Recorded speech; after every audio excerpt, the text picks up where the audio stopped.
I woke up to a miracle today. Triggers stay as I find my way. No judgment to lead astray. In this peaceful state I'll stay. Okay, so I think we've all felt it, that feeling of being wronged, right? Like we replay it in our minds over and over again. Yeah, it's like a universal struggle, dealing with hurt and all of that resentment. Yeah, and that's what we're exploring right now, the material that you shared. It really challenges how we normally think about forgiveness. And it all starts with this idea that God doesn't actually forgive. Right. A Course in Miracles tells us God does not forgive because he is never condemned. Okay, so what does that mean for us?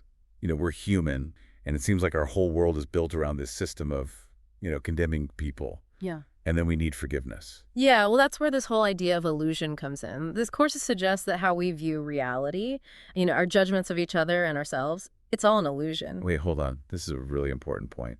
So you're saying that this whole system that we've made up of judgment and punishment, it's based on something that's totally flawed. Yeah, like we're watching a play, but we think the actors are real and the stage is real. We get so caught up in it, We forget it's not even real. Okay, so how does this idea of illusion, how does that actually help us with forgiveness? Yeah. Like in our normal everyday life. I'm talking about like a coworker who's always putting you down, or a family member that just knows how to push every button. Well, A Course in Miracles actually gives us this lesson.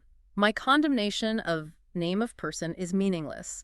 What I see as sins are but my own illusions. Okay, so it's saying that when I judge someone, when I condemn them, I'm basically just projecting my own illusions onto them. Like it's not even really about their actions. It's about my perception of them. Yeah, that's the core of it. We tend to see people based on our own beliefs and judgments, not who they actually are. And when we condemn them, we're really condemning ourselves. Well, I'm starting to get it. It goes back to that idea that God doesn't forgive because he never condemned in the first place, because we are all a part of God. We're all extensions of his love. So then there's really nothing to condemn to begin with. You're getting it.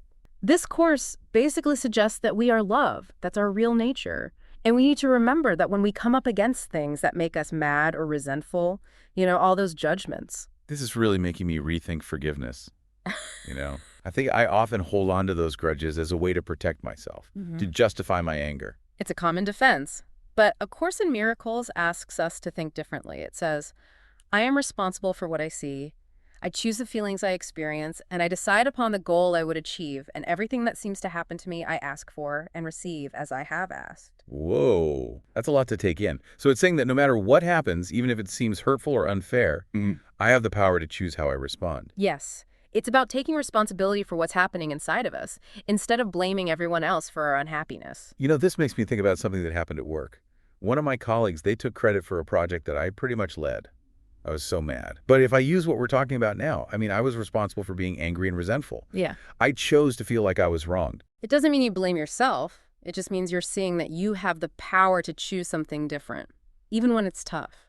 Instead of focusing on how I was treated unfairly, I could have chosen to focus on what I learned from it. Maybe I could have even talked to my colleague about it, and done things differently next time. See, that's where true forgiveness begins. You change your perspective. It's not about saying what they did was okay or pretending you weren't hurt. It's about letting go of those negative feelings that keep us stuck in the past. So it's not even about the other person at all. It's about us, our own feelings, and choosing peace instead of resentment. Yeah, you got it. A Course in Miracles makes it very clear that forgiving is an act of self-love, a way to free ourselves from all that suffering we make up in our minds. This is giving me a whole new perspective. Yeah. But how do we actually do this? I get the concept, but how can we have this true forgiveness in our everyday lives? Well, A Course in Miracles gives us some specific practices to help us change how we think. It all comes down to doing it consistently and being willing to try. Okay, I'm listening. Let's hear about these practices. One of the practices is to set aside time for what they call forgiveness periods. It suggests 3 sessions of 5 minutes each, but even just a minute or 2 can help. So like I'd find a quiet place and close my eyes and just focus on forgiveness. Yeah, it's about creating a space to do that inner work, And A Course in Miracles gives a step to follow. First, you think about the people you haven't fully forgiven. Could be people from your past or even right now. Could even be yourself. Right, because we're pretty hard on ourselves sometimes, holding on to all that resentment or guilt for things we did in the past. Oh, yeah, for sure. We're our own worst critics. And once we have a few people in mind, the next step is to say this affirmation to ourselves for each person. A Course in Miracles tells us to say, God is the love in which I forgive you, name of person. You know, I've tried that before. At first, it felt kind of weird, like I was just saying words. But as I kept repeating it, I actually started to feel something shift inside. It was like I was letting go of some of that tension I was holding on to. That's what's so cool about doing it regularly. Even if you don't feel a huge difference right away, just repeating those affirmations starts to change your thinking. Like you're making a new path in your brain, one that leads to love and forgiveness instead of judgment and blame. So it's not about tricking myself into thinking what they did was fine. It's not about pretending I wasn't hurt. It's about choosing to let go of those bad feelings that are causing me pain. That's it. Forgiveness is mostly for us. It's how we free ourselves from the mental and emotional prisons we build when we hold on to all that resentment. You know, this reminds me of something that happened recently. I was on social media just scrolling through, and I saw a post from someone I used to be really good friends with. Seeing their post just brought back all this sadness and anger about how our friendship ended. I realized I was still carrying all that resentment. It's amazing how something so small can bring up all those unresolved feelings. What did you do? Well, I remembered this forgiveness practice, and I decided to try it. So I sat down, closed my eyes, and I kept repeating the affirmation, God is the love in which I forgive you, friend's name.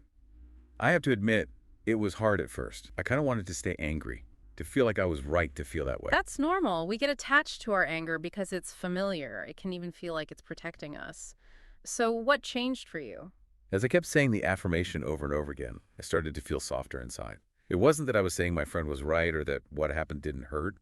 It was about choosing to let go of all that negativity that was weighing me down. That's a great example of how this practice works in real life. By choosing forgiveness, you basically freed yourself from all that resentment and opened up space for healing. And I'm realizing that this applies to forgiving myself too. You know, we hold on to so much guilt and shame for mistakes we made. We replay those scenarios in our minds and beat ourselves up about it. Oh yeah, that's so true. A Course in Miracles talks about that directly. One lesson says, I am not a body, I am free, for I am still, as God created me. So it's saying that deep down we're perfect and pure. Like no matter what mistakes we've made, Yeah. it doesn't change our true essence. Exactly. It's about realizing that who we really are is rooted in love, not in our flaws or whatever we think we did wrong.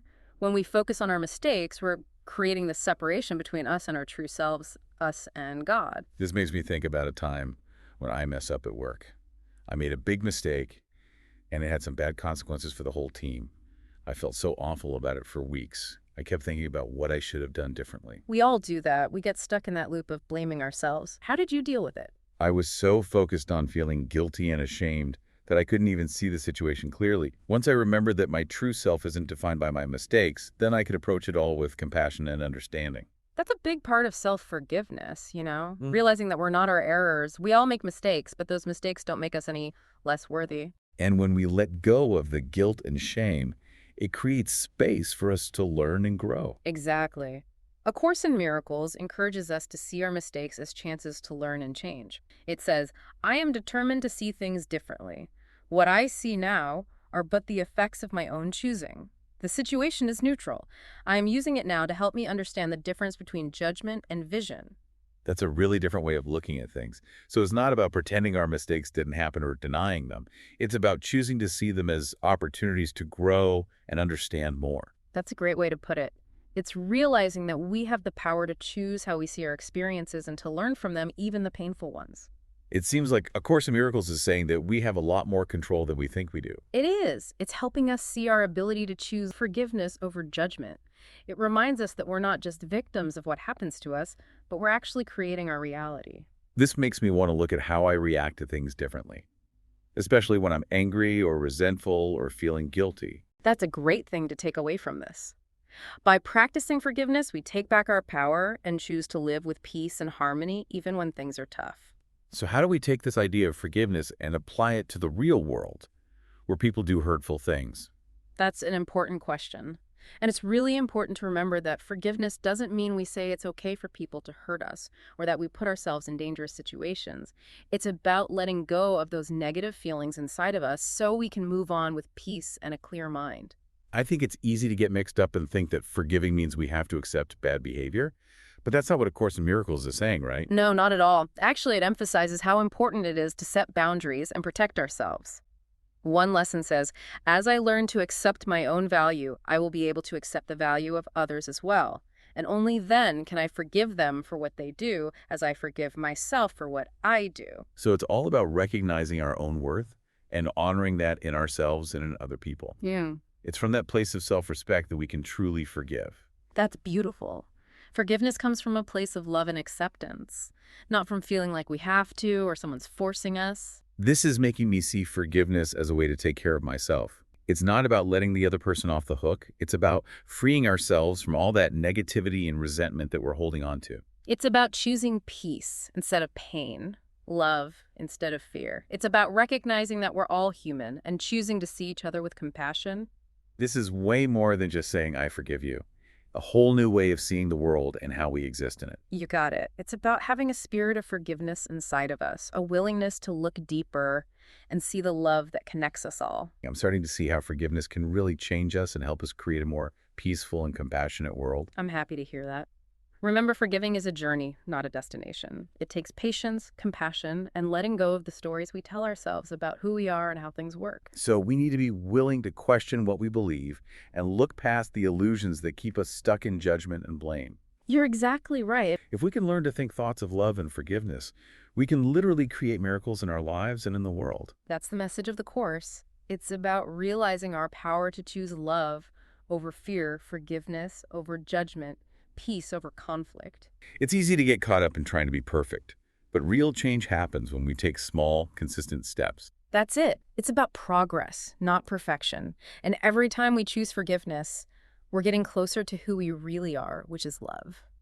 It sounds easy, but when you're dealing with difficult people or situations, it can be so hard. It is. We've been living our whole lives judging and fearing things. It's only natural to slip back into those old habits. A Course in Miracles knows this and reminds us that it's a process. It says, I can escape from the world I see by giving up attack thoughts. I will not perceive my brother in the light of the ego's judgments. I will look upon him as God's son, my own brother, united with me in the sonship of God. So it's about realizing that we're all human, seeing past those differences that separate us. Right, remembering that we're all connected, part of the same source. When we see each other as brothers and sisters, it's easier to forgive and have compassion. This reminds me of when we talked about fear a few weeks ago. We talked about how fear comes from feeling separate, like we're alone and vulnerable. You're right, and forgiveness is a powerful way to fight that fear. When we realize we're all connected and we show love and compassion to ourselves and others, we break down those walls of separation that fear creates. It's like we're replacing fear with a new system based on love and unity. That's a great way to put it. So then how does this apply to the bigger picture? There's so much conflict in the world right now. Wars, political division, social unrest. Can we use this idea of forgiveness for these bigger systemic issues? That's a deep question. A Course in Miracles focuses on individual change, but its principles can definitely be used for the bigger challenges we face. It says, all that I give is given to myself. My brother and I are one. As I see him, so I see myself. So to have more peace in the world, we need to start by having peace within ourselves. Yes, real change starts with each person. When we learn to forgive ourselves and others, we send out a different kind of energy into the world. It's like a ripple effect. It reminds us that what we do matters. Our choices matter. We each have the power to make the world a better place. Every act of forgiveness, no matter how small, is a step towards healing and change. For us, and for the world around us. Thank you for sharing your wisdom and insights with us today. I'm excited to keep exploring these ideas and to see where this path of forgiveness leads. It's been my pleasure. I hope you experience the power of forgiveness in every part of your life. I woke up to